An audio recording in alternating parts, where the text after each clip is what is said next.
Thanks, Molds.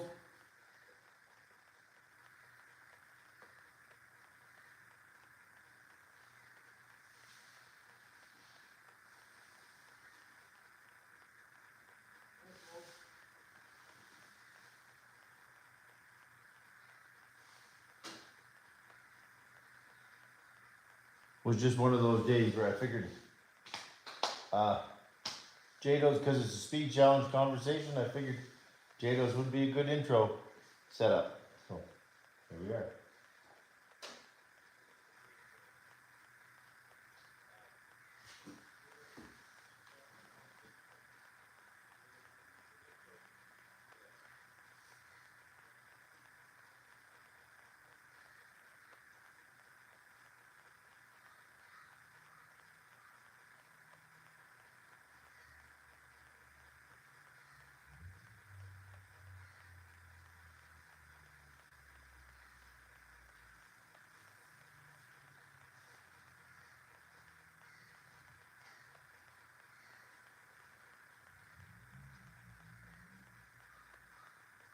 I'm just live a couple minutes early, so we'll wait till everybody starts kind of peeling in there. I just got my shit together a little bit sooner than I usually do.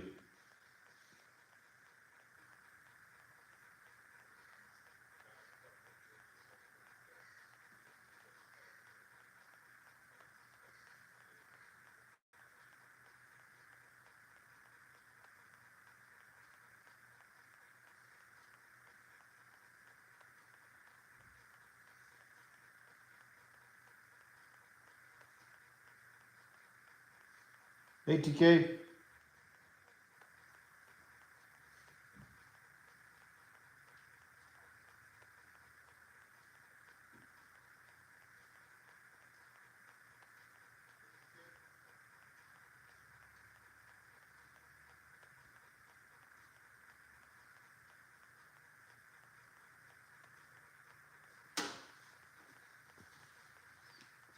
Tell you one thing, these things are dusty. I feel bad. I don't think I cleaned these very good the last time I ran them.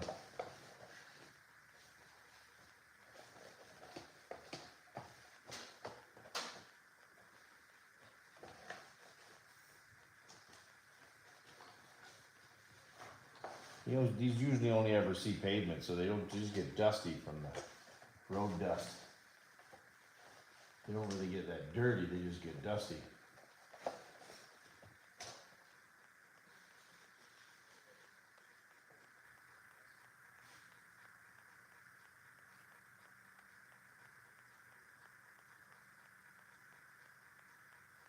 Have you ever had a T-Max before me glued one of the hexes in the wheel? Yeah, I've had that happen. And then I've had to take a punch and drive it out. In particular with the T-Max, with the Traxxas stuff. I don't know why, I think it's that plastic hex that does that. It just gets hot and then it glues itself to the rim.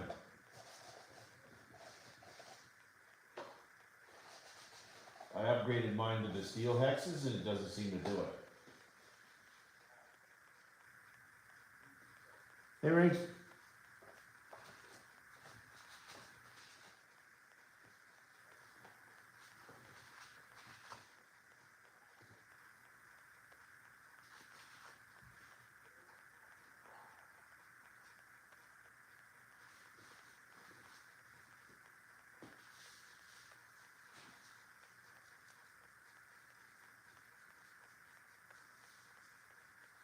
I guess it's 2 o'clock, isn't it? So we'll, I guess we could start with the conversation. Just, I just thought that these two would be fitting, given the fact that the speed challenge is still open. I see Texas is working towards entries. He's on his, I think 5th tank of his break-in, and he's already over 50 miles an hour. So we should be winding up for him to submit something pretty good pretty soon.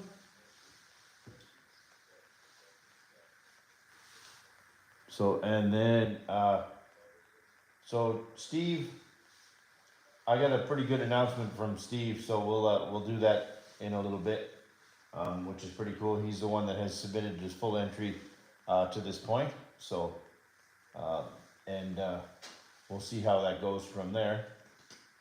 But right now, he's still the leader.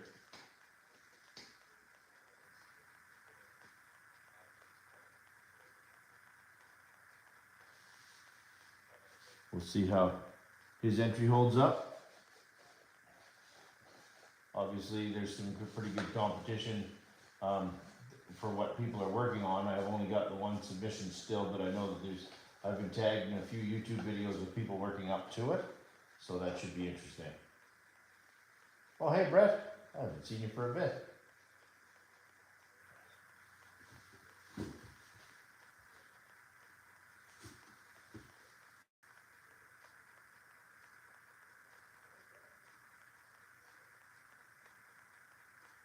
So these are just two of my JATOs. I have 4 JATOs.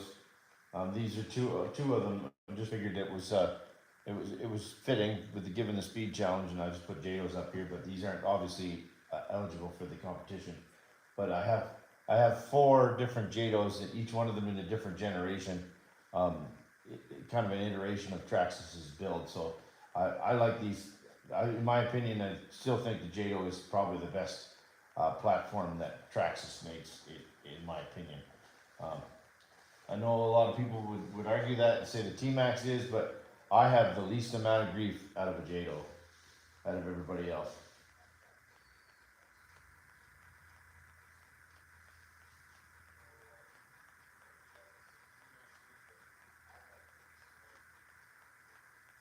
Sweet rings. Yeah, do it, buddy. Oh, you're not late, Joey. I started a few minutes early, buddy. It's all good. I was just ready a few minutes early, so I was just kind of bullshitting.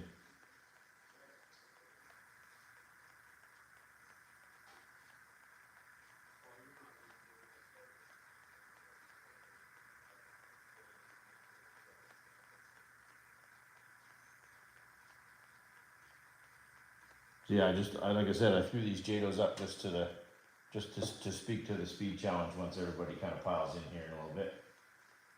So.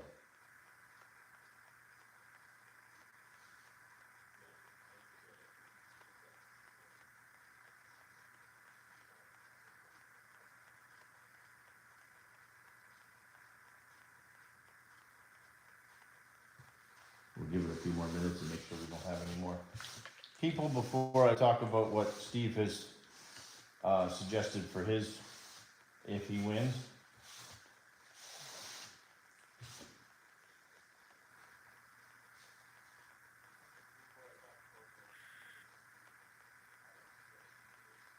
Oh, there he is. Hey, Steve.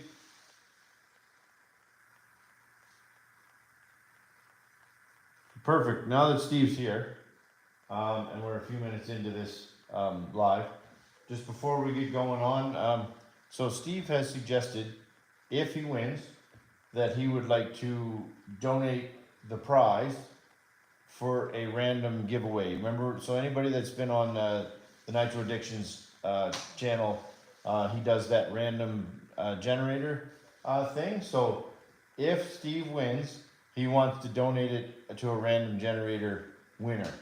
So if his speed stands, which is a pretty tough one to beat, it'll go up in the random generator wheel for a dated live, and anybody that's on the live will be eligible to win that prize. If Steve's speed stands. Now, obviously, if somebody else beats him, that will be a different outcome. So, but I think that's really generous and super cool to see if that plays out like that. So.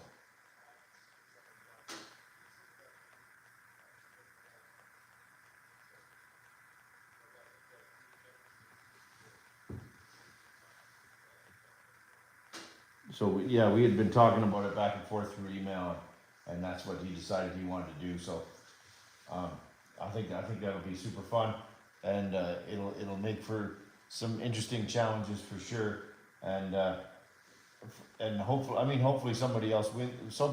A lot of people put in to win, but if they don't, then they still have a chance through Steve's generosity there.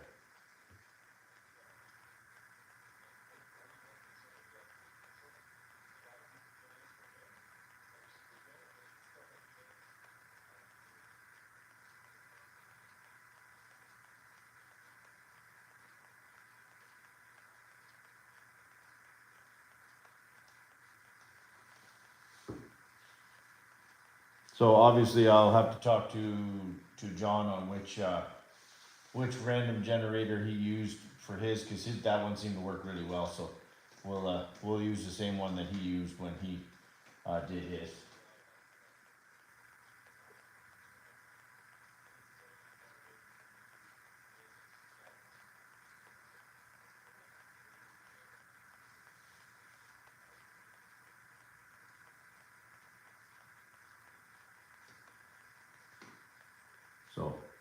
So and again, for the people that are here, sorry I haven't been as active on my lives with the summer and everything is the way it was, and with holidays and everything else going on. We had the Elkford celebration days here, so we had Wildcat Days, they call it, and I've been kind of tied up in that, and I've been golfing a shit ton and on holidays, and just like everybody else has been, so I haven't been on the live streams as much and doing as much with my RC stuff, or at least enough that as much that I have filmed.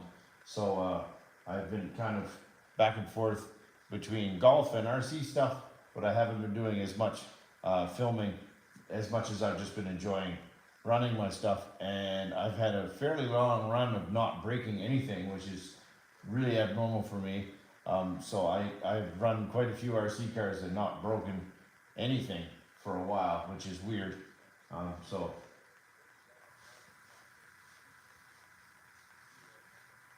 thinking about trading a buggy.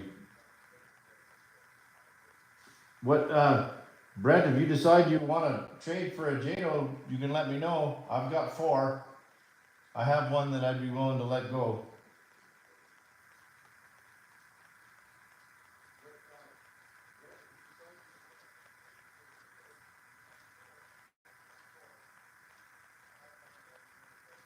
And you know me in an Offna buggy, I'm not, I'm kind of a sucker when it comes to Offna buggies.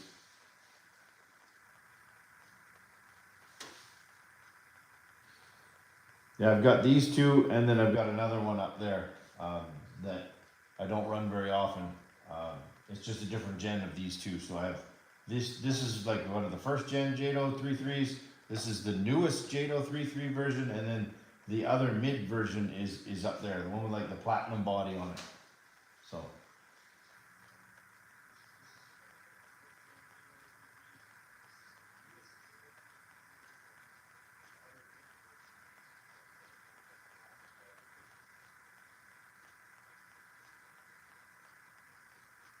Nice deal, Molds. They're tough to come up. I find around me anyway, anywhere in my radius, they seem to be fairly pricey for some reason or another. The Jados hold their value like crazy comparatively to everything else. They like the Traxxas stuff in particular. Jados around me seem to be going for anywhere from, you know, 300 to $500 Canadian used, which is kind of crazy when you think about it. I mean, like this Jado here, I picked up in a package deal with the piston actually was installed backwards, and I refer to it as the backwards piston Jado. And I've had this one for a couple of years now, and the engine still hasn't blown up, and it's still holding together.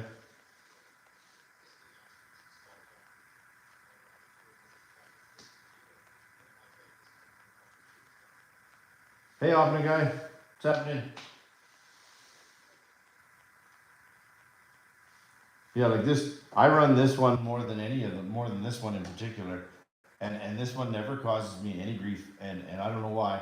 And it's had the piston in backwards. I've experimented with it a ton, and it just holds together. I've yet to break it. The only thing that is different is it has Offna buggy front shocks on it, because I piled it into a telephone pole at about 60 miles an hour and destroyed one shock. And that's really about the only thing that's ever happened to it. And I don't know how it took that impact, but and the only reason that I changed the shocks is I lost the cup on the bottom of the shock. The shock was still okay, I just didn't have another cup, so it's actually got buggy front shocks on it now.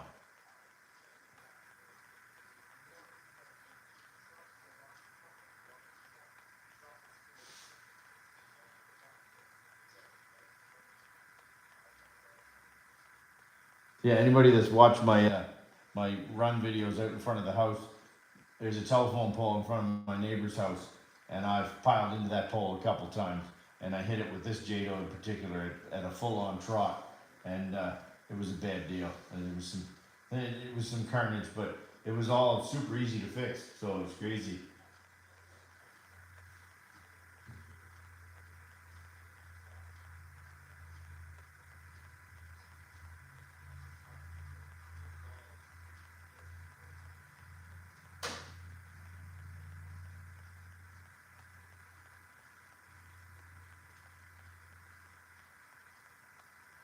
You did one, Joey?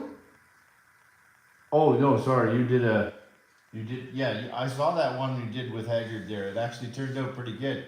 I was quite impressed. I mean, there's a few connectivity issues there, but it went pretty good, I thought. Um, I like the split screen idea. That's pretty interesting how that played out. I like that. That's pretty cool.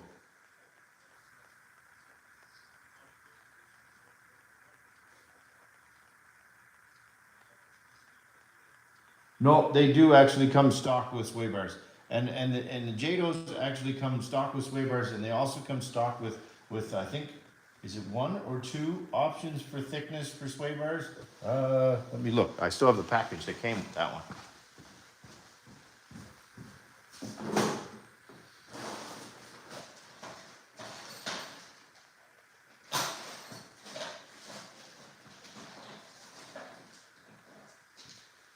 So it comes with two different size sway bars. So I guess three option sizes in a package like that. So you got rears and fronts, and it comes with two different rears and two different fronts, plus what's installed in there.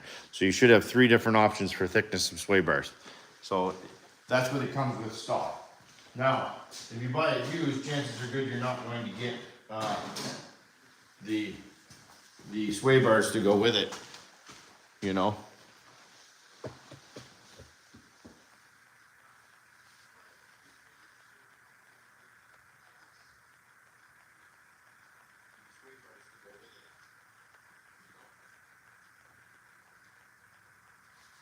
Yeah, like, so you should get, if you get somebody that's taken care of it or kept all their shit together, you should get the other two sway bars plus what's installed in it, and then you can mic them and see which one. But man, I'm not that fussy. If it's even in there, I'm pretty happy with it. I do have one up there that doesn't have the sway bar in it, and it didn't come with it, and it does make a big difference when you get them up to speed. It makes it pretty tough to handle. It gets pretty twitchy.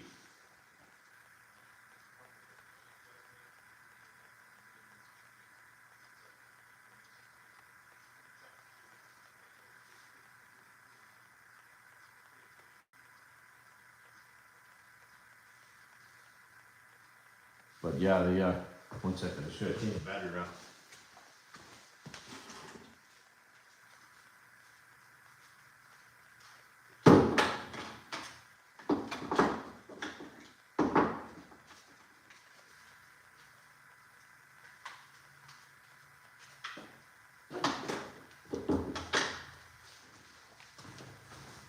I had a funny story the other day. I came out. A young fella reached out to me on Facebook and asked me if I would fix his RC car. So he came over and I fixed his RC car for him. And of course, he brings it in because he needed something soldered. And he comes into the garage and he's flabbergasted by the nitro stuff on the wall, and he's just gobsmacked. And he's got a little Traxxas, like 16th scale thing. And I had to resolder the battery terminals, and of course, I don't know what I was thinking, but the last time I used my soldering gun, I apparently left it on, and I burned it out. It was completely shot, like, because it had sat here for probably 2 weeks and burned itself out. So, and anyway, long story short, I ended up having to go buy myself a new soldering gun set up and everything, and it's. I'll show it to you in a second. It's actually pretty good.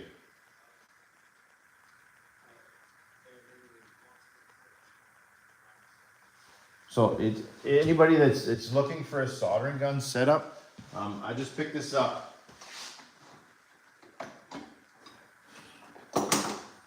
And it comes as a set on Amazon. Anybody wants, I can put it in the link in the description.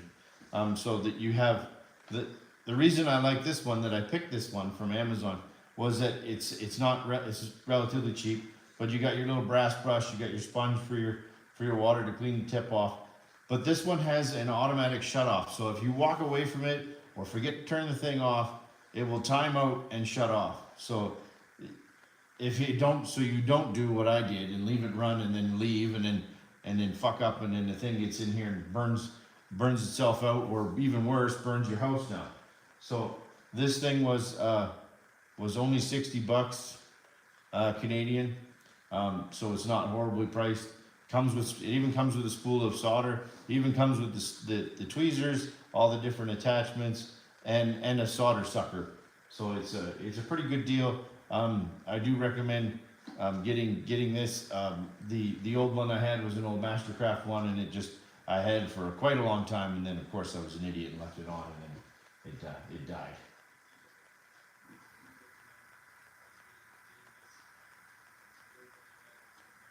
So, like I said, this one's nice because it's got digital readout for the temperature, the on-off switch, and then it'll time out if you walk away from it and leave it on. So, safety-wise, anybody that's doing an attached shop to their house, I do recommend getting this. I can post it afterwards in the chat, and then anybody that's interested in it. And again, I don't get kickbacks from Amazon or anything like that, but it's just good to share when you find something, because sometimes Amazon's a bit of a crapshoot. Sometimes it's fantastic, sometimes it sucks.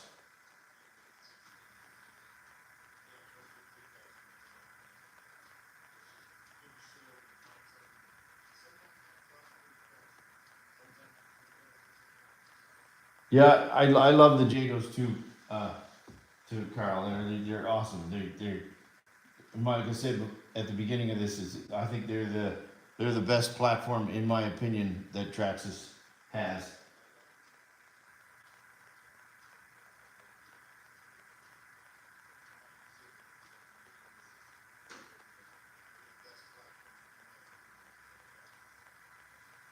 I'm kind of sad that they quit making it, because out of all the nitro kits they have, I don't know what it is, but the 3.3 runs the best in the JATO. I don't know why, but the 3.3, maybe it's just the cooling or the fitment of it or whatever, but it's so little amount of fucking around with it that it just runs solid, like, all the time. Like, I could fire up either one of these and probably not even have to touch the needles. And I don't understand why. It makes no sense. Especially this one, because this is the one that I got with the piston in backwards. So it doesn't make any sense, but maybe it's the tank design, holds pressure better or something, but it very rarely needs any adjustment.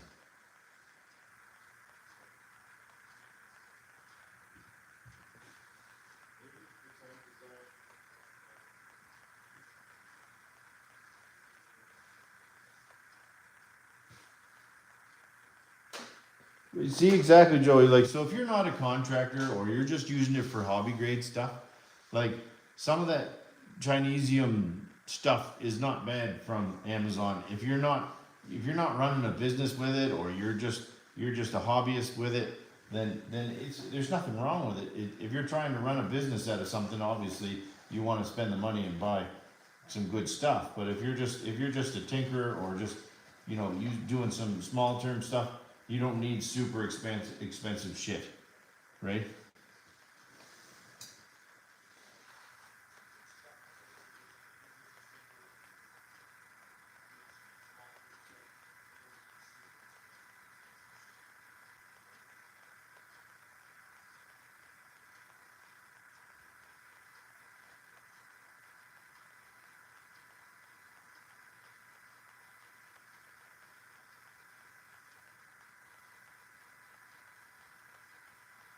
Yeah, like I do have.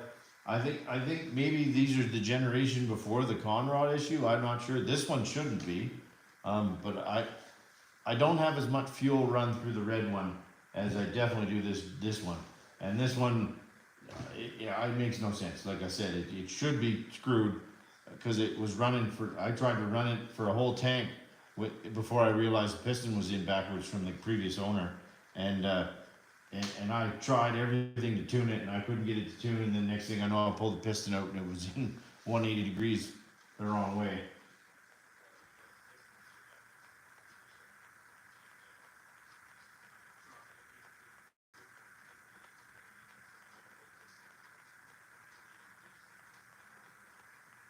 I will say it's the one thing with the Traxxas engine. I didn't even think you could do that, but apparently you can.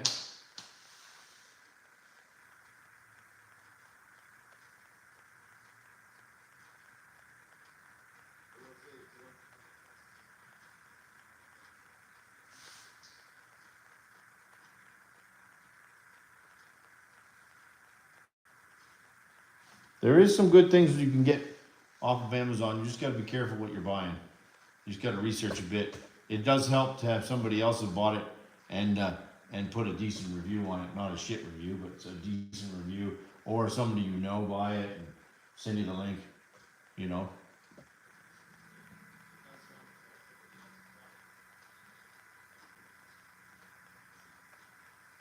So again, for the new people that come in, Steve has said that if he wins the speed challenge, he is going to donate the buggy to the random wheel generator on the live when I make the announcements about who wins. So if he does win, it'll go to someone on the random generator, the random name generator that's on that live when I do the end of the speed run. So.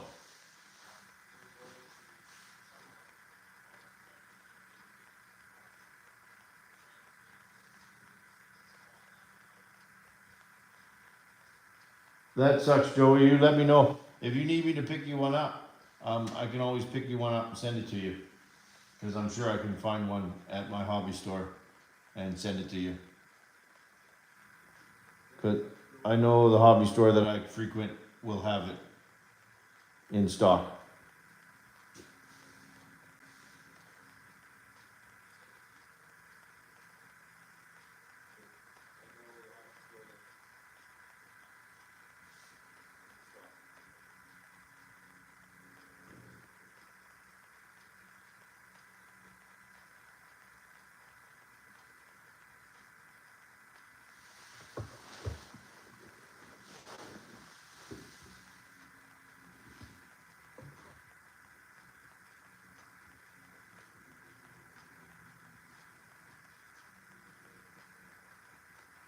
Really? That's too bad, Joe. Did they refund you? Or did you just get screwed and it's stuck in limbo land somewhere?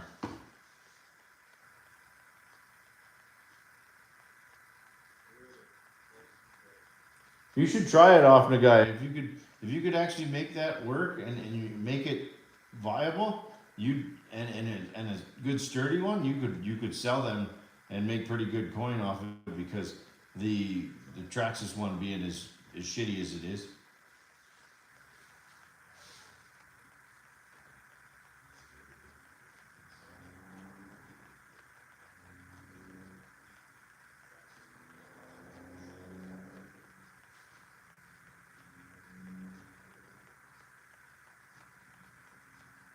Thanks, Joey. I can't wait till that shows up. That'll be fun.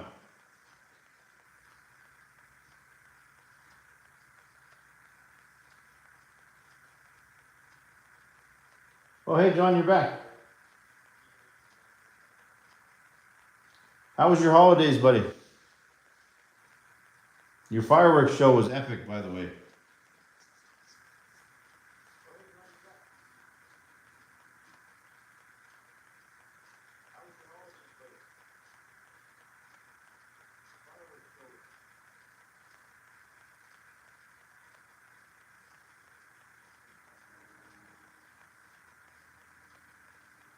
Nice, Carol. I'll check it out.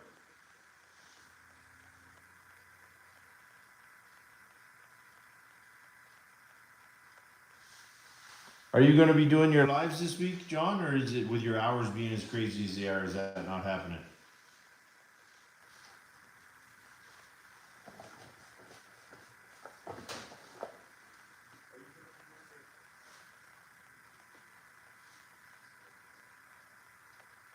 What are you gonna do one tonight? Sick. I'll watch it this evening when I'm sitting down having a glass of whiskey. Sorry, and again, sorry for the people that are on here. I have not been. Hey, Nitro Pimp. I have not been as active with the RC stuff on the YouTube front of things. Like I said earlier, I just been between golfing a shit ton this season and holidays and then RCing mostly off camera. The weird thing is I have not broken anything for a long time. So, and it's not to say that I haven't tried. I've probably burned 2 gallons of fuel this summer, and I have still not broken much, other than trying to get some stuff to run properly, which is aggravating. So.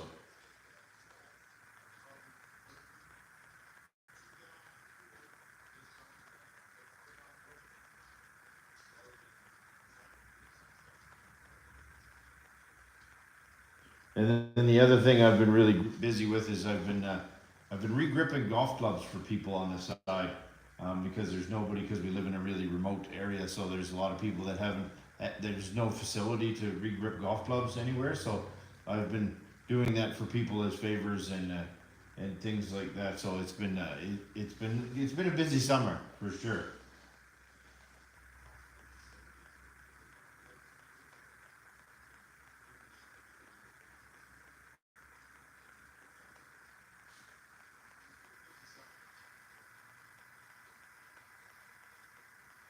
Oh, that sucks. So the Alpha R, that 21 RTR, is that just the engine, that pull start Alpha?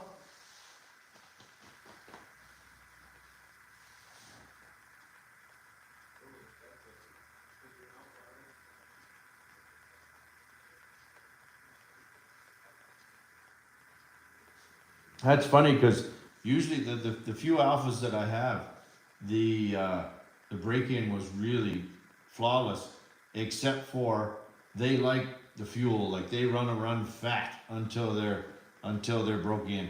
They do not like to be lean at all until they're broke in, and otherwise they make all kinds of choppy noises and shittiness, and then the temperatures shoot through the roof, and they're just gross until they're broke in.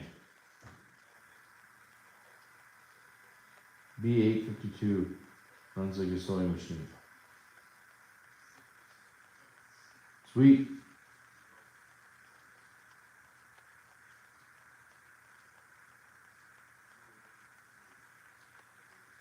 The Pinkhead B852. Oh, I don't know if I've seen that one. The Pinkhead 852. That's not and that's the RTR, that 852, John?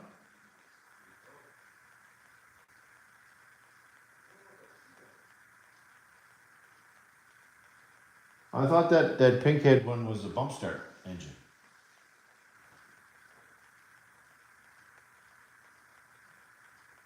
Oh, the RTR one is different. It looks the same. It's just got the bump. It's just got a pull start instead of the bump start. I wonder if it shit out a backplate gasket or something like that.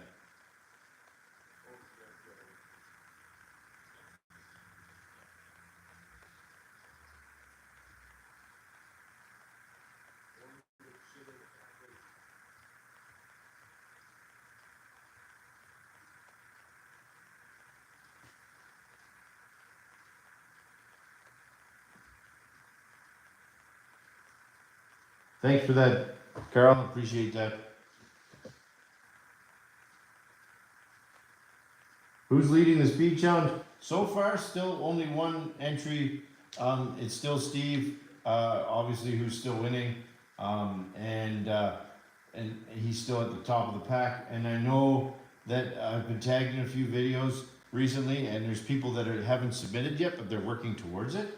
So like Texas is working on it. He's got his engines almost broke in. So far, he's hit like I think 52, 53 miles an hour, and but he's not broke in yet on that R5R. So he's hoping that that is done soon, and then I'm sure, judging by what he said in his video, and we'll see what his submission is, and we'll go from there. But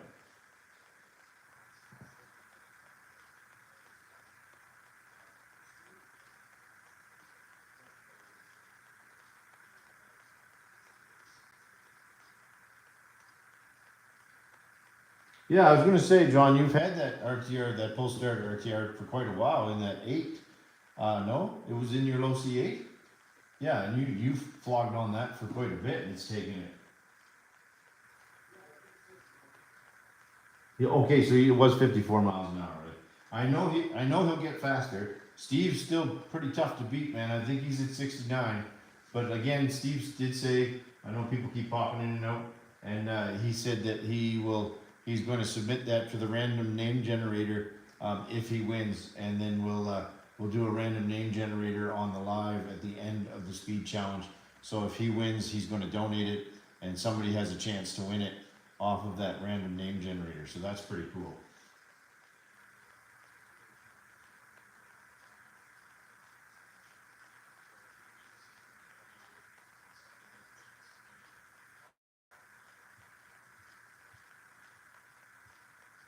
I know me, I still say Traxxas gets a pass for me, mostly off the JADOs. I'm generally not the world's biggest Traxxas fan in my collection, but my my favorite Traxxas product is still the JADO.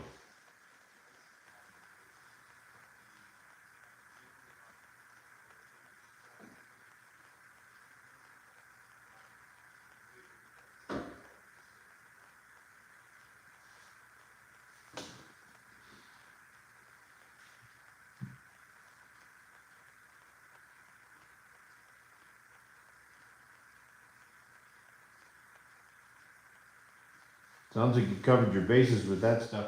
I find with the alphas, like the reading, when you read the book, they don't really like to go over 25 according to what they say in the book. Now, mind you, my alphas, the 2 that I have, I run them on 30%, 30% fuel, 10% oil, and I have yet to have an issue with them. They run flawlessly.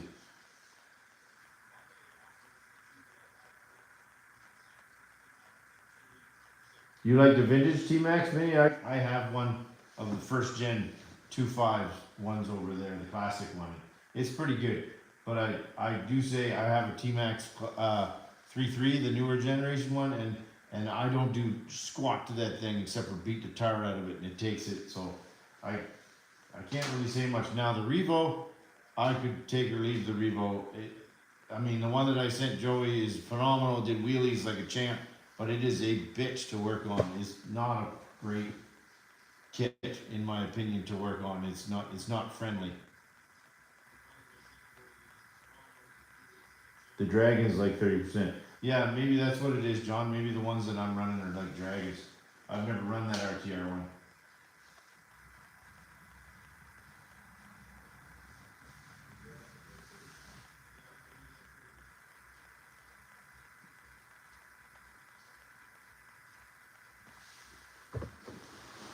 Oh, battery's charged.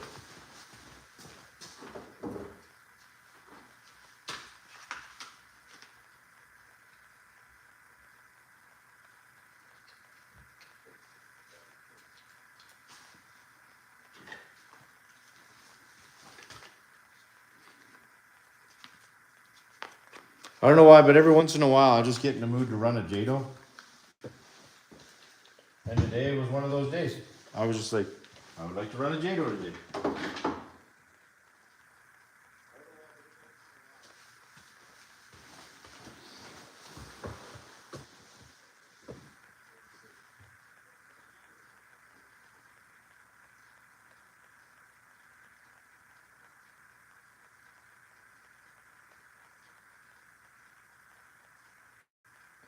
I have seen that with a couple different manufacturers, John, where you get that 2-stage drop thing until the thing is super broke in.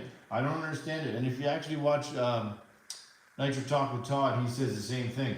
Every once in a while, you'll get an engine that'll hang on to that high speed and then drop, and it's just how it is. I don't know why, but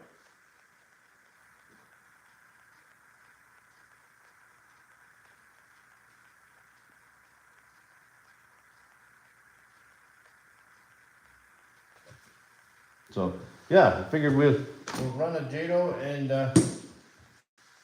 just for shits and giggles.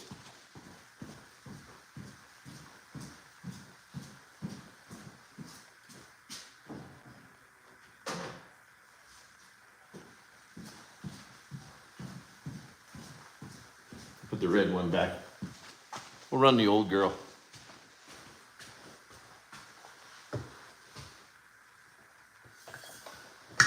They do say it in the book, John, about the shims.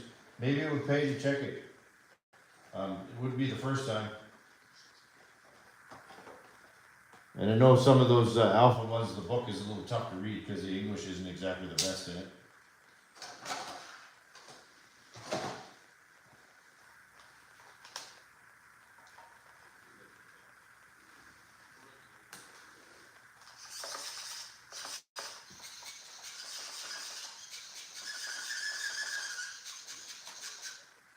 And this thing, as far as I know, is still all the original servos in it to boot.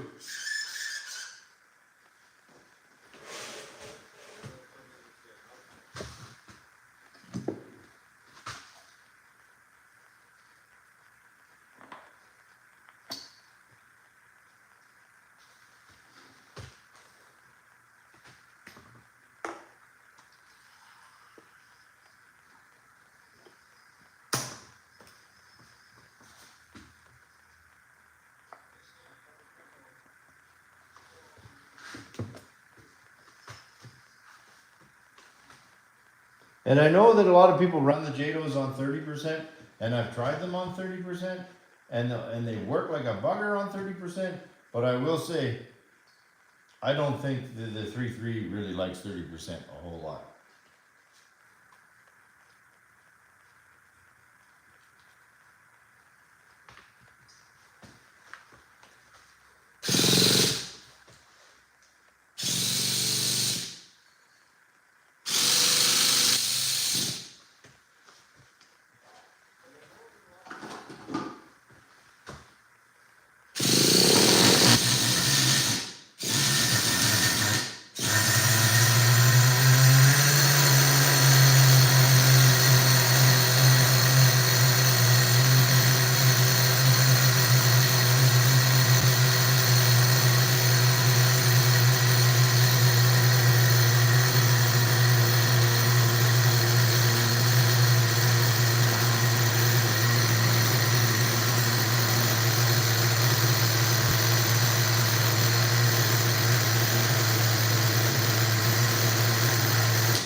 Oh, I knew that was going to stall.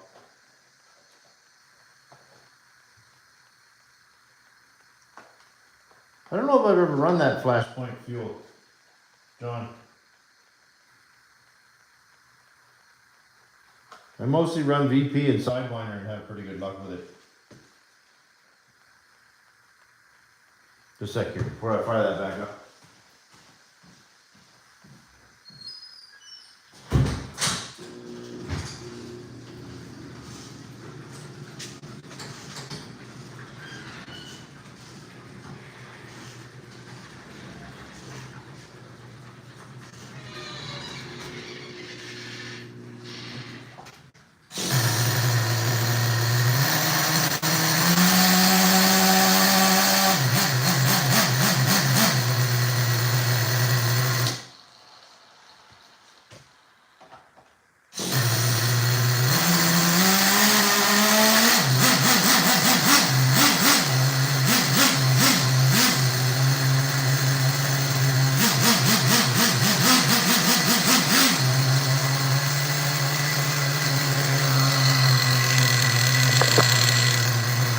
What do you guys figure? Should we take it for a rip?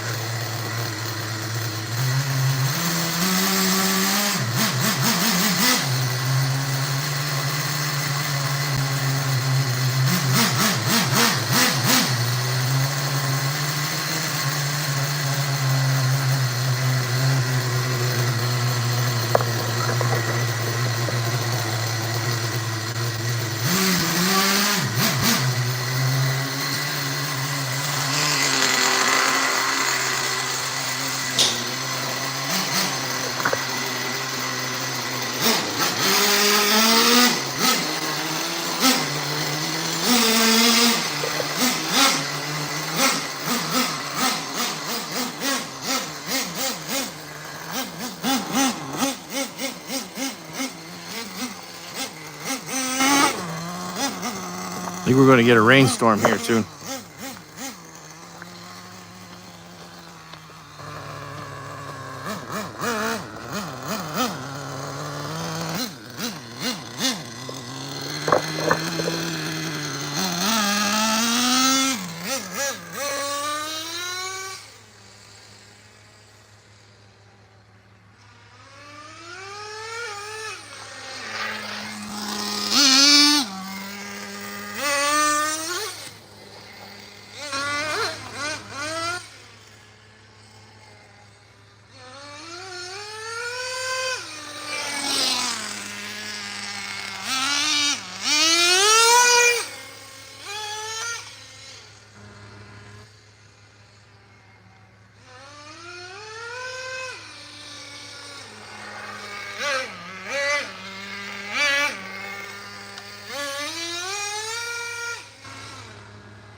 Oop.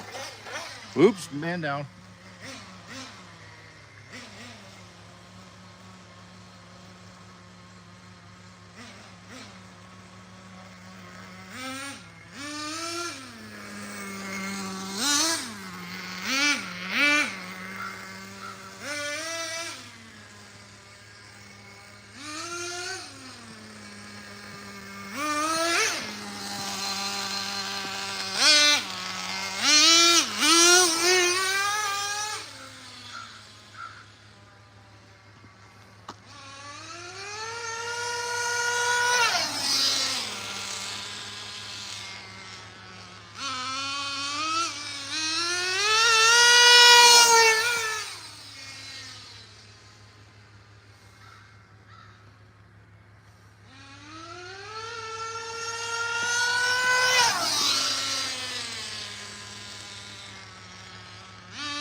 Oh, did it again.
Tires are getting warm.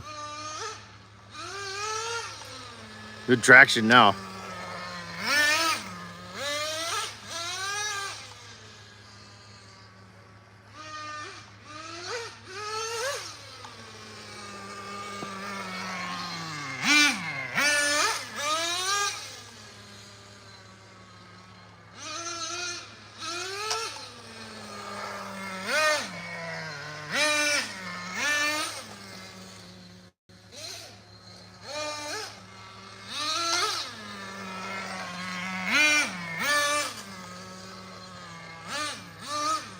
Probably take it back to the shop. We're going to run out of fuel.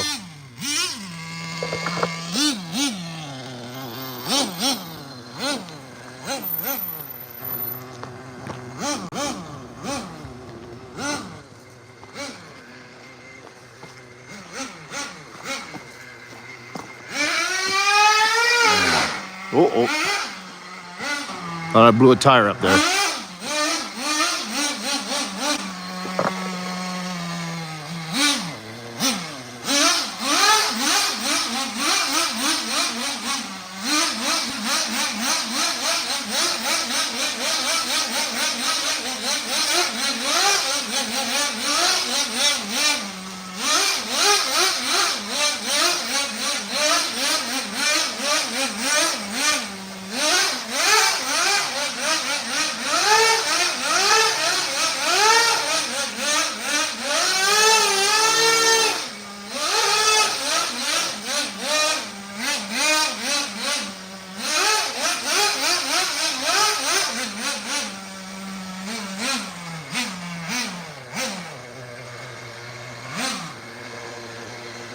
I'll shut that off before it runs out of fuel.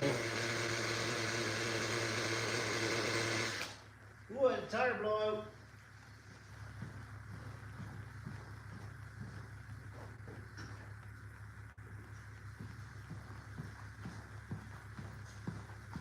Grab grab you guys and bring you back in with me.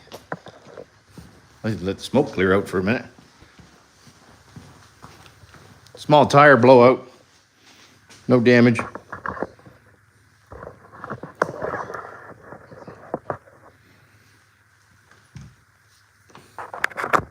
Let the smoke clear out from it. Yeah, small tire pop there. I thought I heard it when I was cooking. Oh, this one too. Glue let go. I could hear it when it went past. I could hear something that would sound kind of farty. I'll give that a re-glue. There we go. I'll give that a glue. That happens with these ones. Hold on a sec here, I'll shut the door.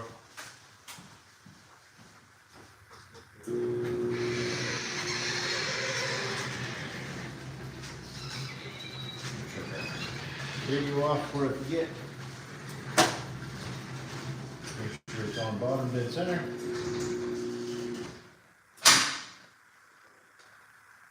Woo. Still got good pinch that thing.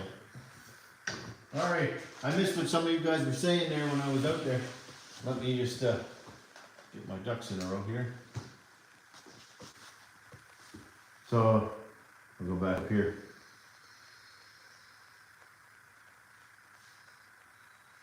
You know, Nitro Pimp, what I figured out with the fuel, I know that you had mentioned that right before I fired this up. When I was talking to the bug, if you shake the shit out of the fuel and it doesn't separate, it's still good. If it separates, as soon as it won't mix back together after you shake it, it's fucked, right? You gotta throw it out.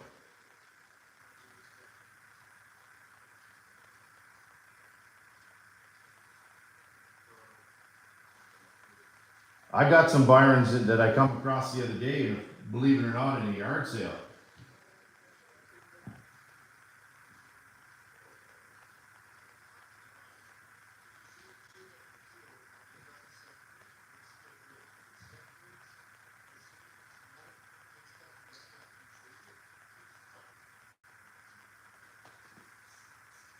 John the Jado man.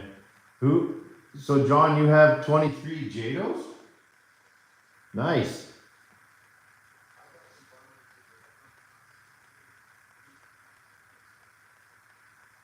I love the Jados. Like I said, I got 4, and I love them. And if I'm having a shitty day and I just want to run something just to have some fun with, I'll go for one of these ones.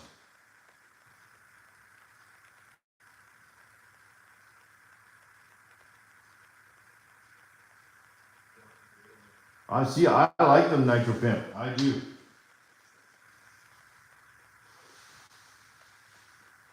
Thanks for that, Joey, on the tuning. This one, and again, you saw it. I didn't touch the needles. I haven't run this one in a couple months.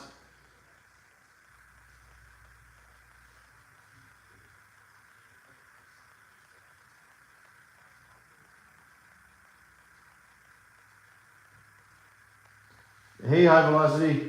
I missed you in here when you came in. I was running.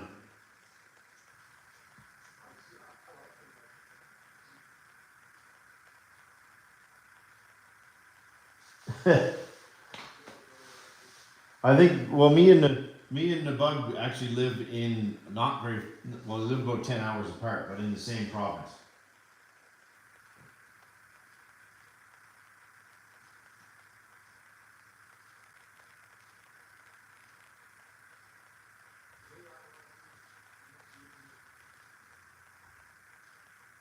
It's hot as shit today. I was outside there. It's probably 28 degrees Celsius.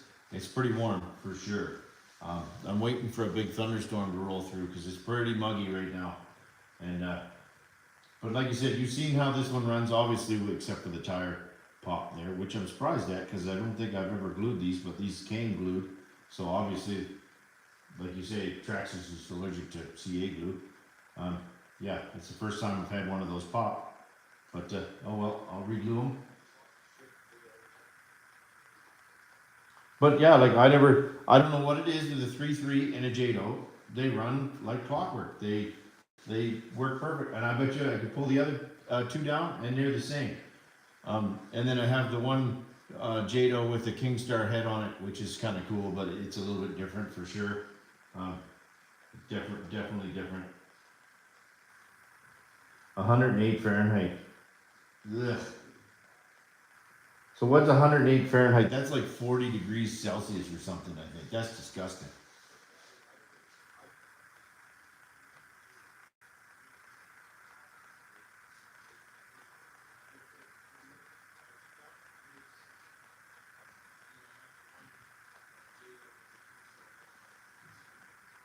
Well, no humidity, that makes a big difference. Right now, it's probably 28, 29 degrees with probably a, I don't know, 80 some percent relative humidity. So it's pretty hot. It's pretty muggy.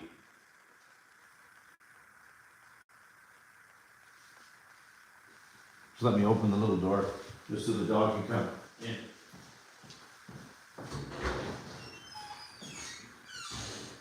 If she wants to.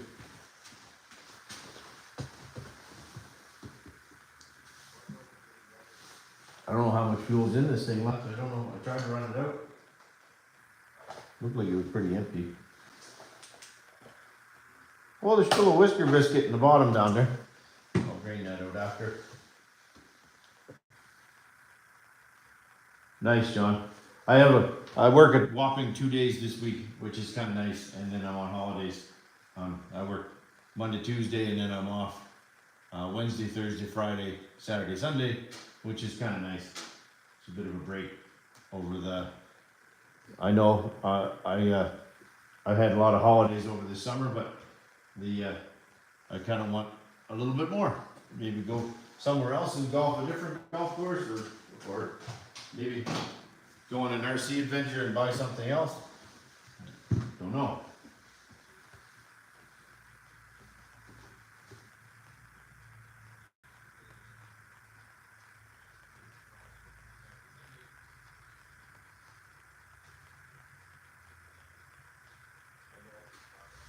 Yeah, I know. I agree with you, Nigel Pimp. That's fucking hot.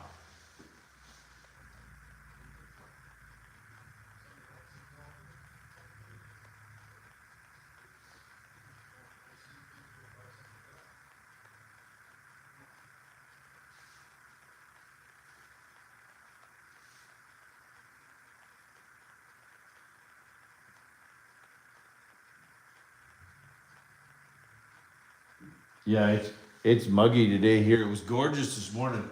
Not a stitch of clouds, no wind.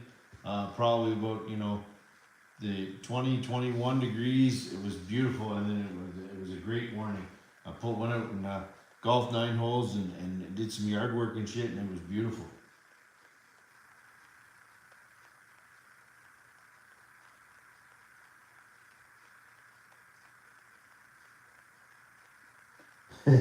I can't believe that those don't need any tune. When you send them halfway across the world and they run without grief, it's amazing.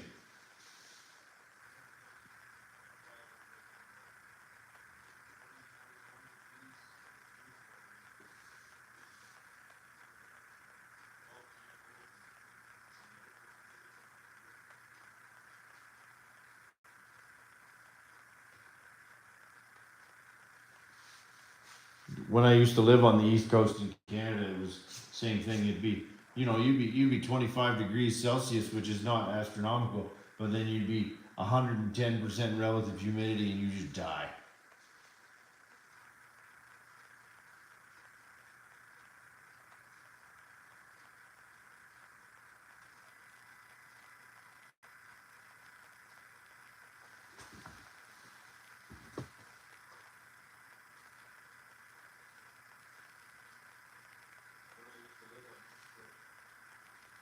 Yeah, that's got to be muggy there, Joe. No.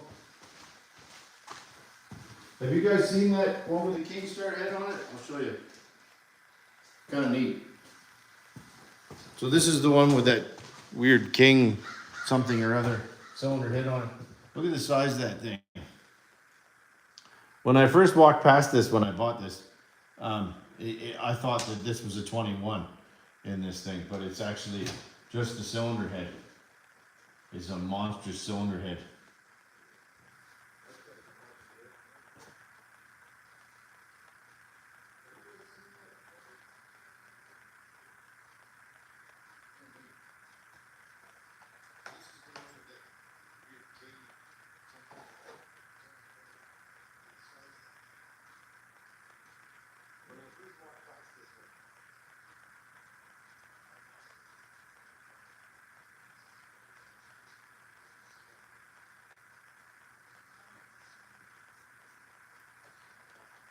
So and then it's got a little bit different wheels and tires on it. Kind of looks different for sure, but they're actually Traxxas wheels and tires as well.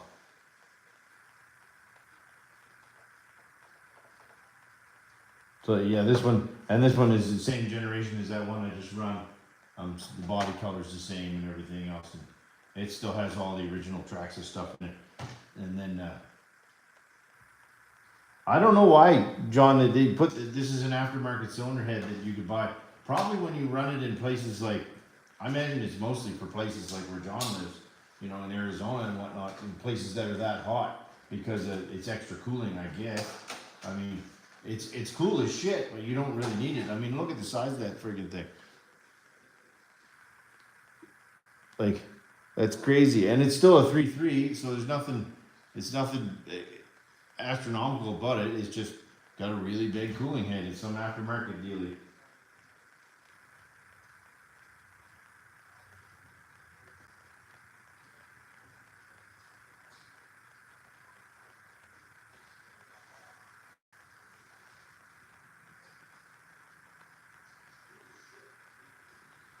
Doesn't that look silly though? Like, look at that thing. I mean, it's in mint shape. Like, look, it's beautiful little piece of aluminum, but it's it's definitely like it's like a Dodge pickup with those big ugly wheels that stick way out off the side and the tow mirrors that are flipped up. You know, it's just like that's what it reminds me of. This is the Dodge pickup version of a Jado. You know, so with the 4-inch exhaust, it's loud as shit that they tow nothing. You know, those ones.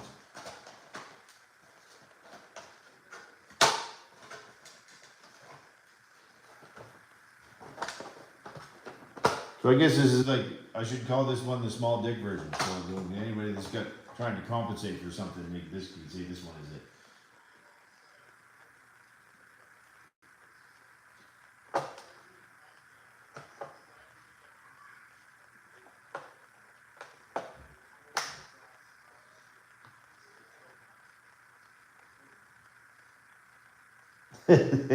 Is that what it is, Nitro Pip?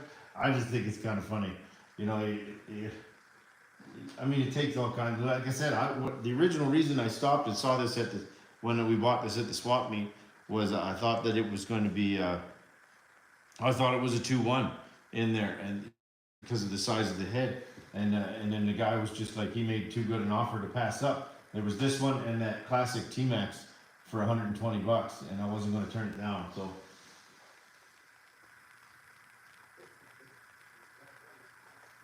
Yeah, all aspects.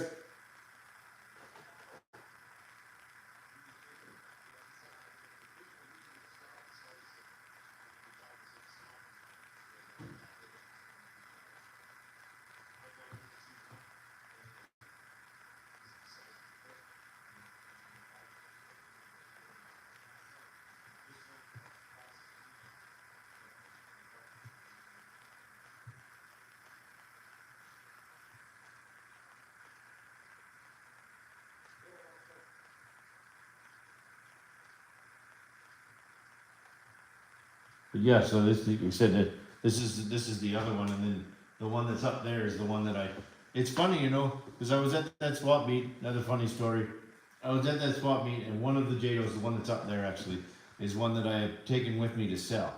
And so many people stopped and talked to me about it, and nobody would buy it. Nobody would buy it. Like, it was just, they talked to me about it, they'd look at it, and they'd ask me questions on it, and then they'd just keep walking. And it was crazy. And it's that's the way Nitro goes nowadays, I guess. And you know, and a couple of people would ask questions about it, and they would come humming and hawing about it, and then they just keep walking. And I didn't have it priced outrageously, and it I didn't think anyway. And people just wanted stuff for free, so and I wasn't willing to give it up. So.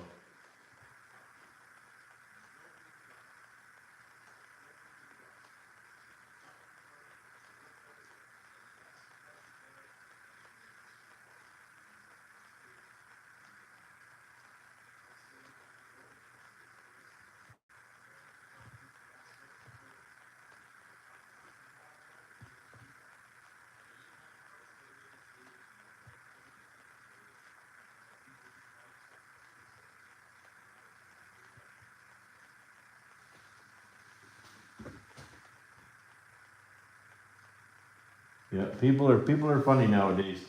People want stuff for next to nothing or almost free or.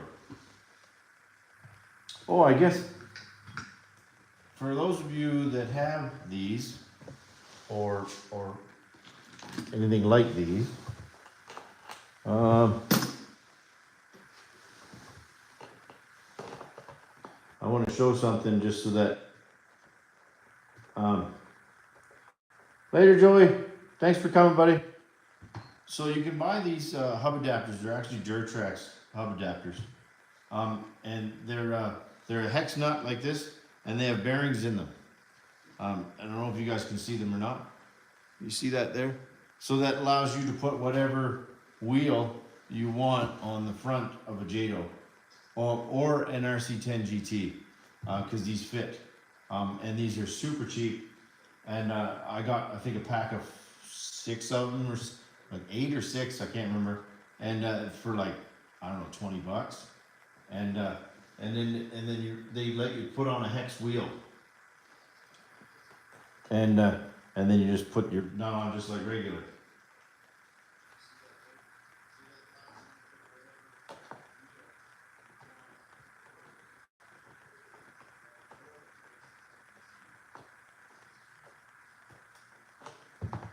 See, and it still gives you bearings. Makes a huge difference in the front of an RC10, because the older generation RC10s had that little plastic bushing, and then the plastic bushing would wear out and the wheels would get all floppy, and then it was just a bad deal. But these tighten it right up. See, it's nice and stiff, and it spins nice, and you know. Again, I can see if I can find that link and post that on there. These are cheap. I think they were made by. It was either Durtrax or some other company, but anyway, they're worth it for sure.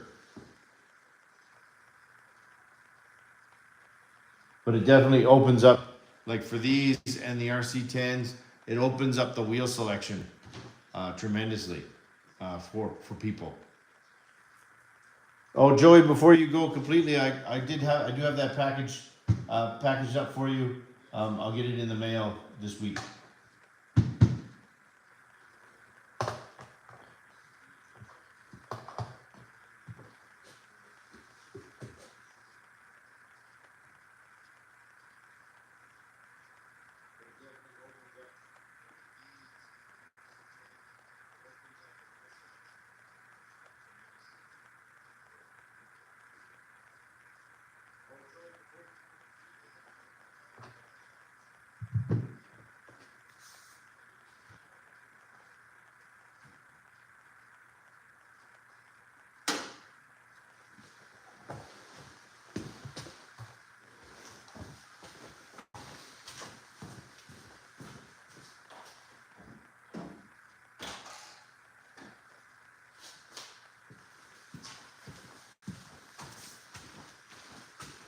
John, are you still on there? What time are you doing your live tonight, buddy? Just so that I can make sure I'm there.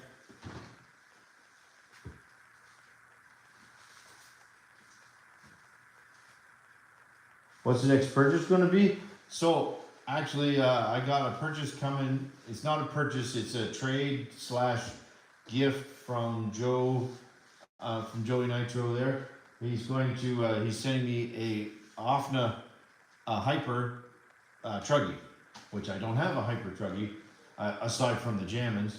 For the newer version Hyper Truggy Hobeo, and so that'll be my next one. And then I haven't bought one in the last little while. Things have been a little tight, so I haven't. I had a large chunk to dish out for property taxes and whatnot, so I kind of sucked up the RC fund for a little bit, and then I will probably get back into that. I'm not sure if any of you were on when I did buy my last one from eBay, my Inferno, my Kyosho Inferno Truggy. I'm slowly working on that one. It was causing me some grief with the engine that's in it, and I think the engine's just done. I can't get it to tune worth of shit. It just won't hold the tune. I've tried reshimming it. I've tried everything else. It's just when it gets hot, it just has no pinch left in it. So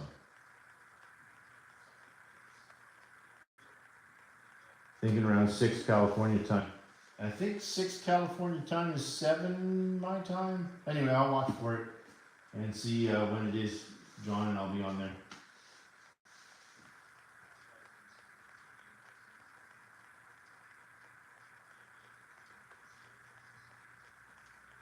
Need an off-no buggy? You trying to get rid of one, Nitro Pimp? What model?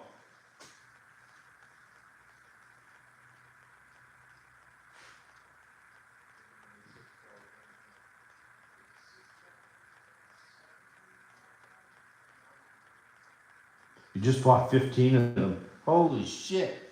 That's, so you bought a lot deal somewhere?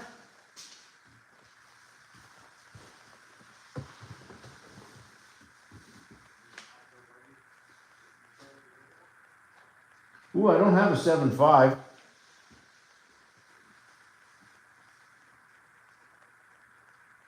Local guy, 20 rigs for 1,300 bucks. Wow. Somebody getting right out of it, obviously.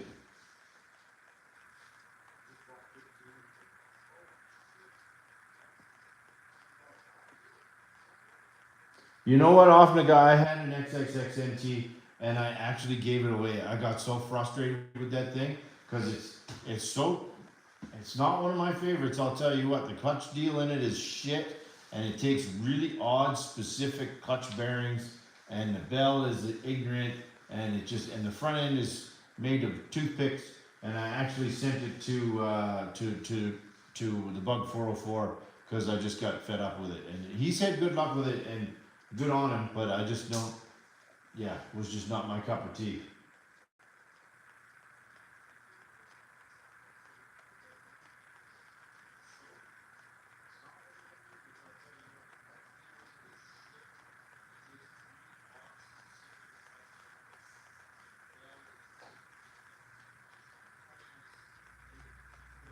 Oh, it's just somebody thinning their stuff out. That's cool, Nitro Pimp. If you look me up on Facebook, or if you want to send me a message on YouTube or whatever, on anything you want to get rid of, let me know. Like I would be interested in one of them 7.5s. If you're interested in parting with one, or you want to trade one, or whatever.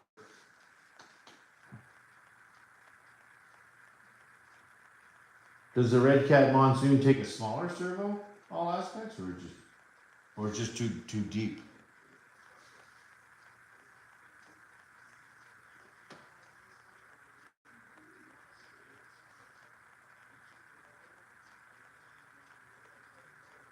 You're talking about the wheel adapters, John?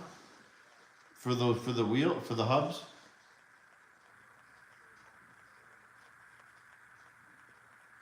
I actually bought them, believe it or not, off of Amazon. They were super cheap. If that's what you're referring to, the ones for the front wheels for the bearings. Yeah, I bought those off of Amazon, and they were peanuts. Like I think it was like $9 or $10, something like that. It was cheap. And I just looked up wheel hub adapters, and I think they came up, and they were I think they were originally for a Duratrax. They were listed as a Duratrax, but all the specs fit. Like I said, I'll try and tag it in the comments in here after this video is over, and I'll drop it in the comments.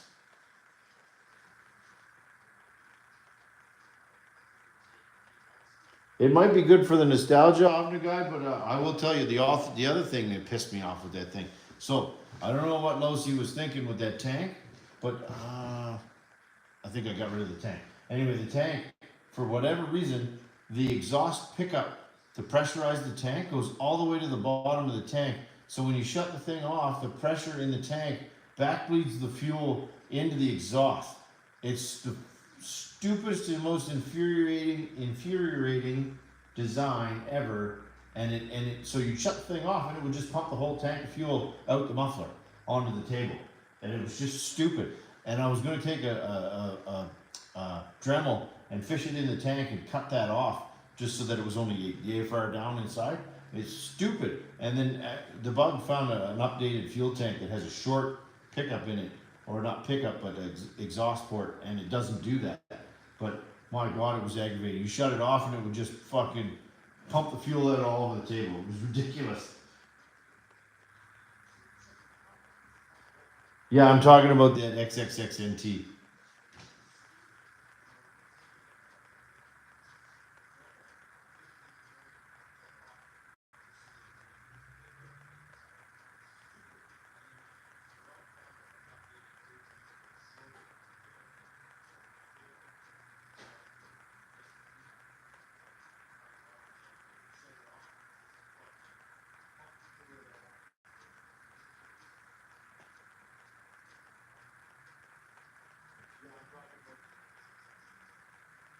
Oh, you did? Yeah, that's what I was gonna do. Nitro Pimp. I was gonna get in there with a pair of side cutters or a Dremel or something and buck that off. But then the bug found a different, updated tank that has a shorter pickup in it. But it's just, it's one of those designs that just like, what were they thinking? I don't know what they were thinking. I think now that Nitro Pimp says that it was a bubbler, it kind of makes sense because it would keep the tank agitated, and maybe their thought is it would help with atomization or help with a fuel delivery or something. But it does, like I said, it's aggravating as shit because you shut it off and it would just backfeed fuel and just make a big mess. Flush cutters fit right in. Well, there you go.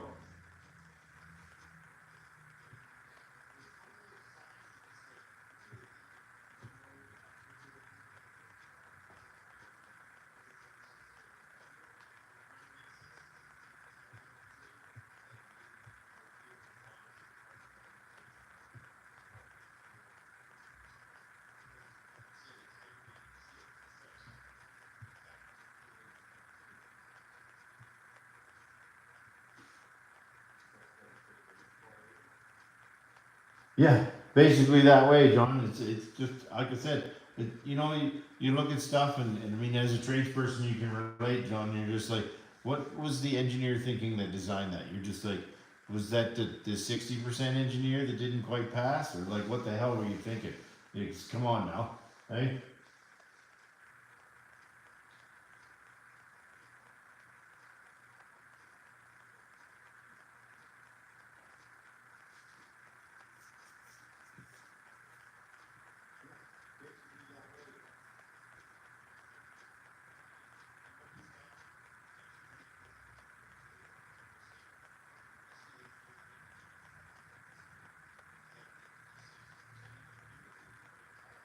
It's almost like, remember those engines that have that turbo dealy, or not turbo? What do they call that?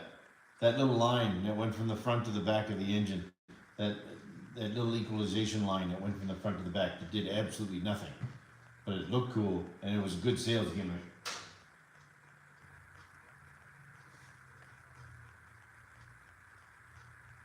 I mean, if you can get the XXXNT cheap, and you know the issues when you get it, you can deal with those. I wish I'd have figured out that tank issue, and just did like Nitro Pimp said and cut that thing off, because like I said, I fought with the tune on it forever, and then finally Luke wanted one and I traded him. I can't remember if I traded him or just sent it to him.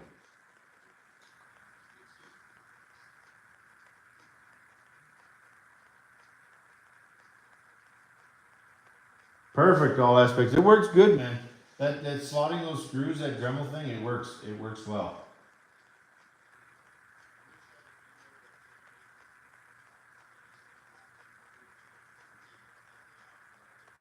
In the T-Max molds, I don't put very thick stuff because you got 4 shocks in there, and it's not really a very heavy truck in the first place. So if you put really heavy shock oil in a T-Max, it just rides like a buckboard, and you'll spend all your time going over and picking the thing back up because it'll roll over all the time. So I generally only put like 30, 35 in the shocks in a T-Max and have pretty good luck with it.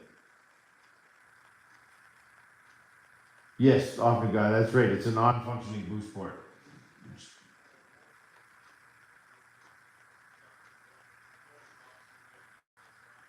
Will be, John, for sure. Looking forward to it, buddy. I haven't seen you for a while.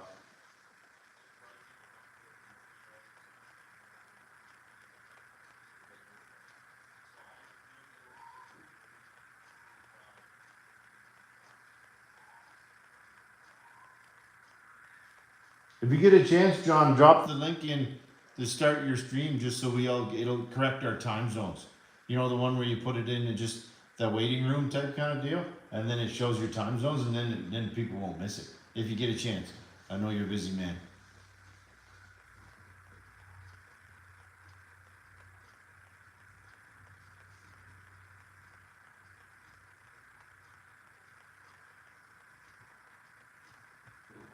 Then we can all hang out in the waiting room and slime each other in the meantime. Just joking.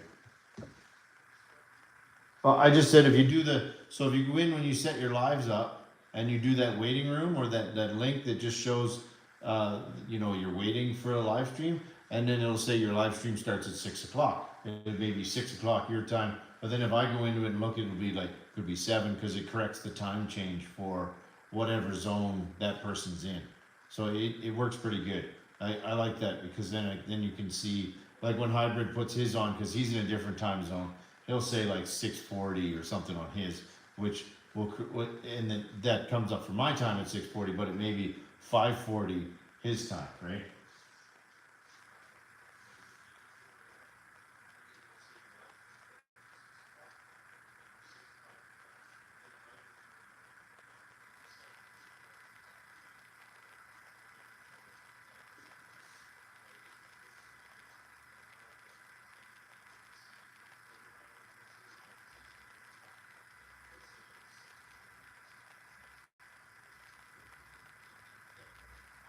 Yeah, I know that sounds odd, but it does. I think it helps people that live in different time zones all over the world because then you can see it and you're like, oh, okay. I mean, I remember when I can't remember one of the fellows in Europe put a live stream on, but it ended up being like fucking 6 o'clock in the morning my time, which is weird. But but at his time, it was like mid afternoon, so it works out. It works out really well. But I just knew that I would tune in before I went to work.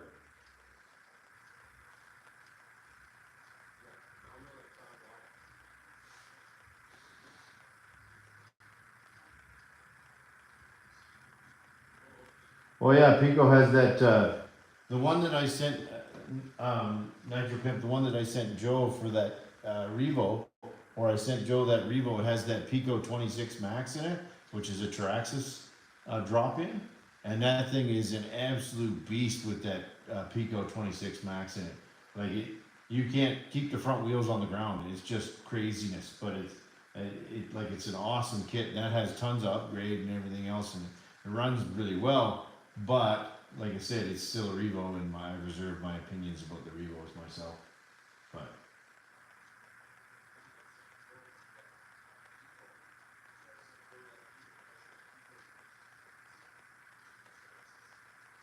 hey, Lotus.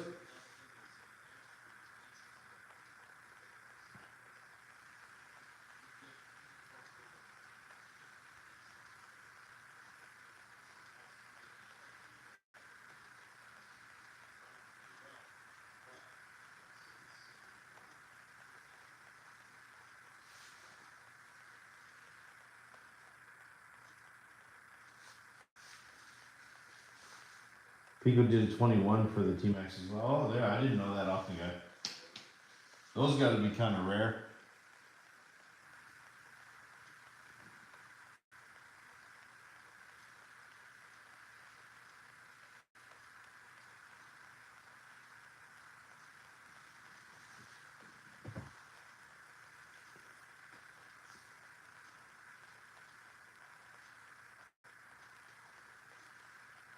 But yeah, the only I haven't run a few of my kits recently, so I'm gonna stay tuned for some of the footage for some of that stuff. So I'm hoping that I can get back into doing these lives a little more regular now. I'm sorry about being absent for a little bit, just because I've been, you know, summering it up and just kind of chilling, and looking forward to kind of getting back to a regular routine. The 26 is a beast, man, and it held the tune so well. That 26, that Pico 26 this was like so flawless for the tune. Like I sent it to Joe, which is way into Europe and in England, and I'm in Canada in the mountains, And he didn't even have to touch the needles when he got it. It just ran.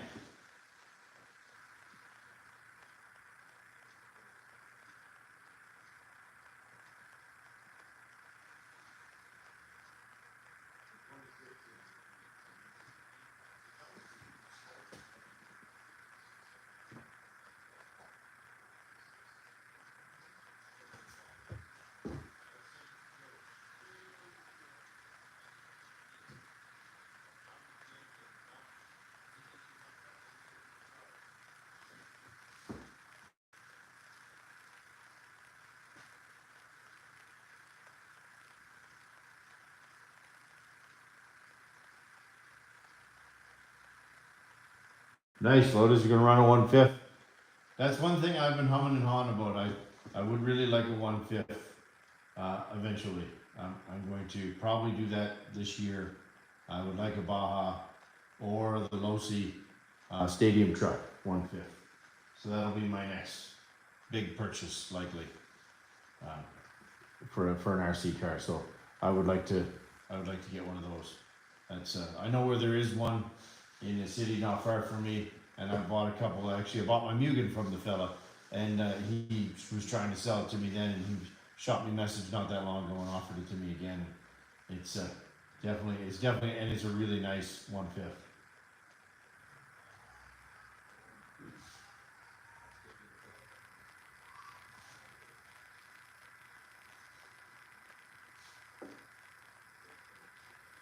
Nice, John. I bet you do miss it.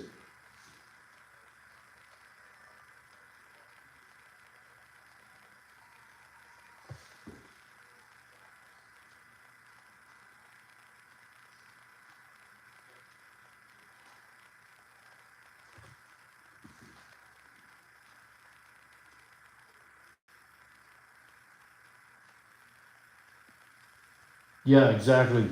Often, guys, it's the only time I've had to actually tune that max is a little bit one way or another, and it had to be a wild temperature swing, like plus 20 degrees Celsius or more, and then minus 20 or more, and then you had to give it a little bit of a tune. But otherwise, you didn't touch the stupid thing. It was great. Yeah, I have the space all aspects, but I've been procrastinating because I didn't want to piss my neighbors off. So, because I know how loud they can get, and my neighbors are all really good about the nitro stuff. So I try not to, that's the reason I've been procrastinating. But then when I talk to my neighbors about it, they're just like, do it, get one, go ahead. And I was just like, okay. So,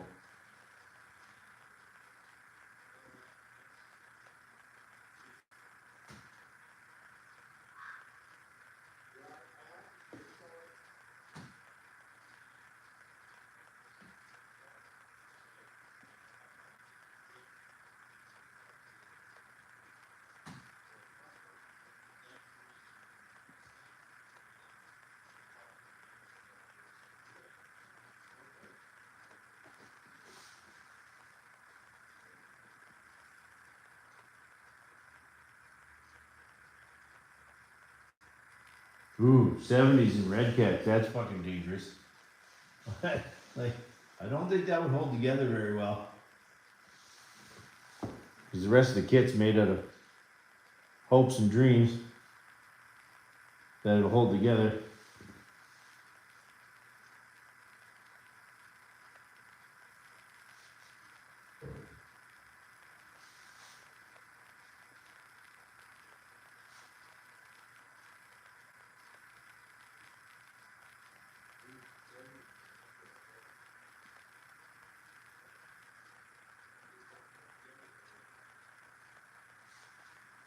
That's not good, Nitro Pimp.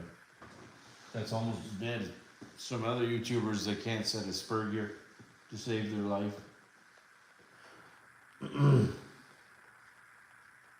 But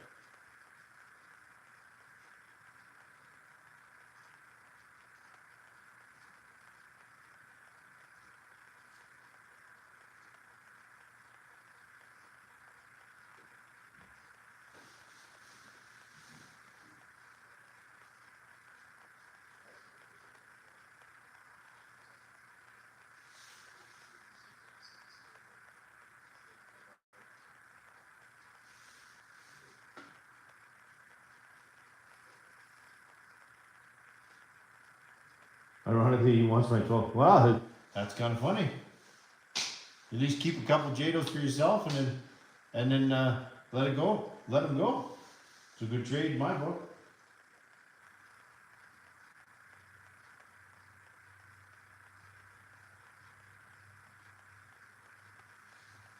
Yeah, like I said, I sometimes like I'm getting to the point now where I'd rather get rid of my doubles. It's almost like an old baseball card set where you'd rather get rid of your doubles and then go shoot for something you don't have.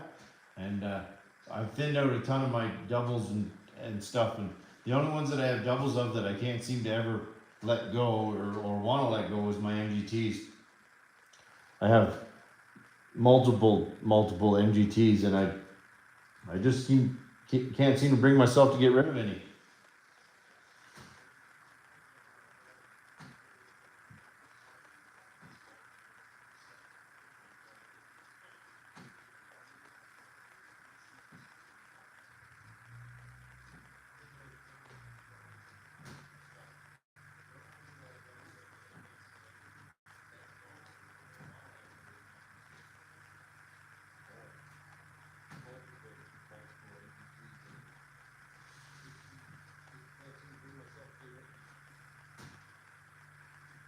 I should, but I can't seem to bring myself to get rid of any.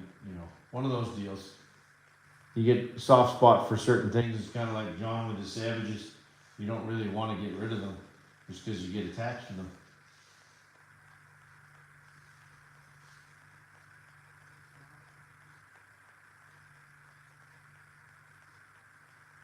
I agree, Nitro Pimp. I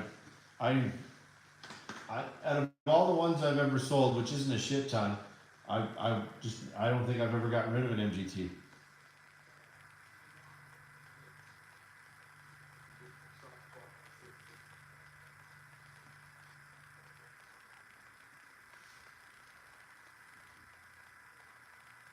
I got a couple of Auspecs that were almost brand new, even came with the box when I bought them, and I, like I said, those are the ones that I don't run very often. But I tell you, for a monster truck though, they are the most versatile that I have owned or own, that you can do just about anything with them.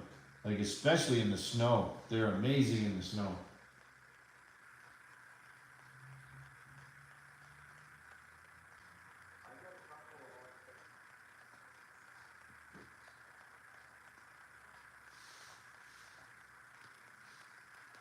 And the one MGT, my OG one up on the shelf up there, that one I did buy new, and I've had it for quite a long time.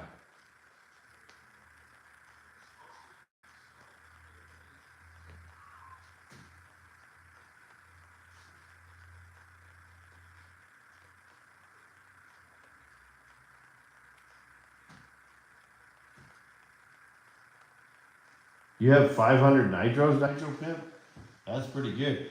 I thought I was crazy with how many I have. 500 is plenty. It's almost enough. Almost.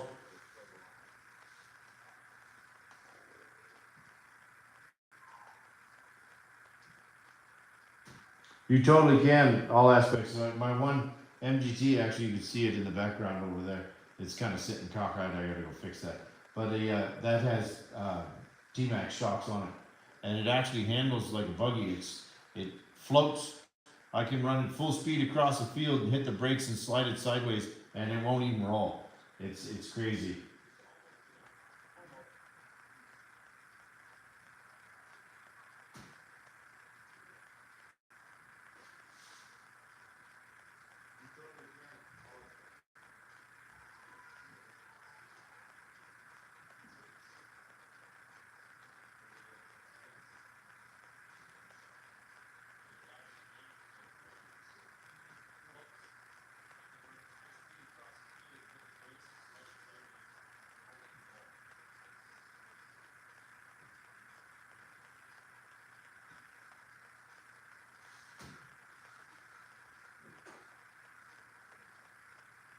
Hey man, molds. No shaming on anybody. You get, whether you have 4 or 1 or 500, we're all just in it for the love of the hobby. So you don't necessarily need to have 500 to, it's all good, and no matter how many you have, like, so if you, my friend has 4, and he still has a blast running with me, and I get it. People that live in small spaces and stuff, you can't have massive collections of stuff, right?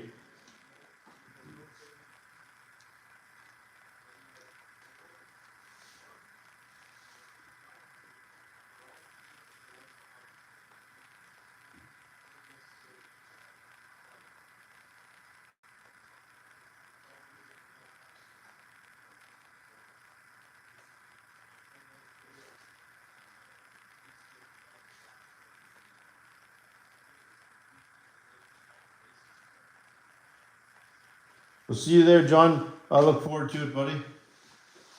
Yeah, we'll see you this evening. I'm actually going to cut this off here pretty shortly anyway. So, 4 e-boats, 2 nitro boats, and 2 gas boats. That's one thing I will say. I'm not a big avid electric guy. Okay, I love, obviously, all of mine are nitro. But if I was to ever get back into a boat again, I would stick to electric for boats.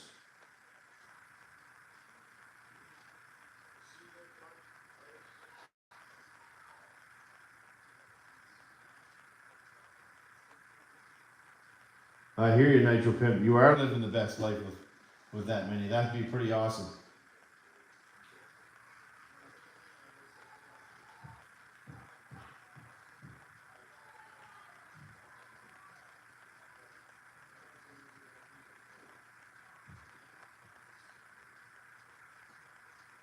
Because there's nothing worse than running out of fuel out in the middle of the lake and then having to row out to get it. At least if you got electric, it starts slowing down. You're like, okay, I'm going to bring it in. And you don't have to have it stall out in the middle of the water or something. I've had to swim to go get my boats years ago when I used to get them, and I don't want to do that anymore.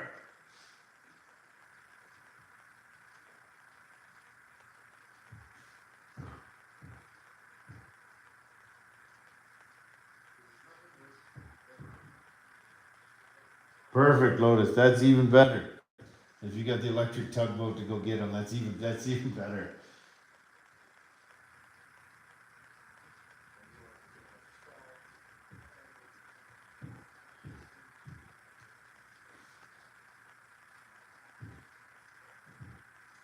I used to Nitro Pimp, but you gotta here because we're far enough away from water because we're in the mountains. You only got small lakes and shit around us, and you gotta fucking load your boat and take it everywhere. When I lived in the Maritimes in the East Coast, you were 2 minutes from the water for everything, or you could even leave it in the water. Then it was worth having a boat. But right now, it's just a pain in the ass. I sold it last year. Same reason. Didn't use it enough. Just an added cost to keep hanging around.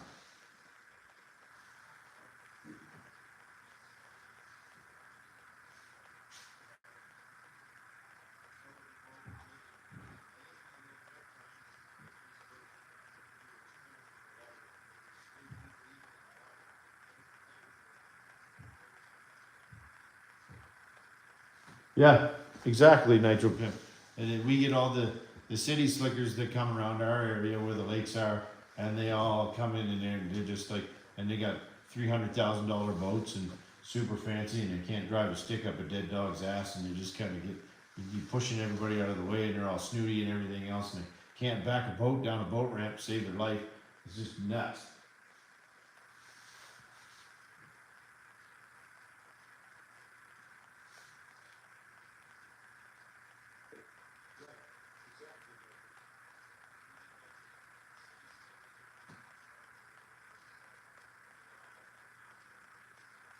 Oh, they all can, I'm sure, Lotus. You call them flatlanders. Yeah, I get that.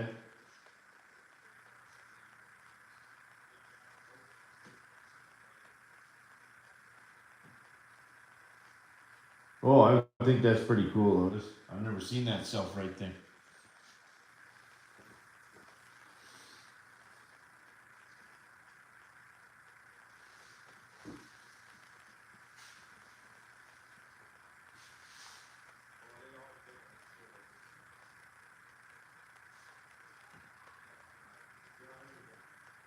So anybody that's newer that came in, I'm going to cut this off here shortly, but just anybody that's new that came in, just an update for the speed challenge. Briefly, just so the one leader in the pack still is Chino Steve, and he has most graciously, if there's no other winners or nobody that beats Chino, Steve, then we're going to put the prize up for the random name generator. For the person and everybody's name on that live when I announce the end of the term, we'll put on the random name generator, and then we'll spin the wheel and see who wins it. Or if somebody else wins it, obviously, if they beat his thing, it'll go to them, and we'll go from there. But he's pretty graciously donated it to the name generator, so we'll go from there. It'll be awful fun.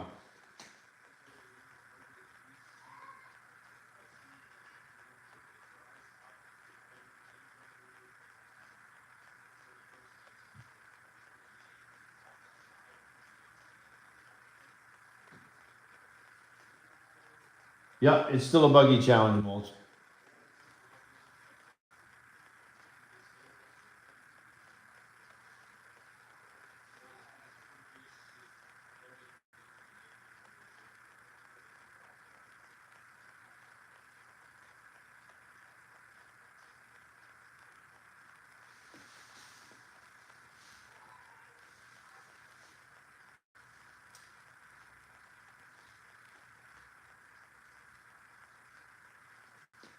Okay, guys.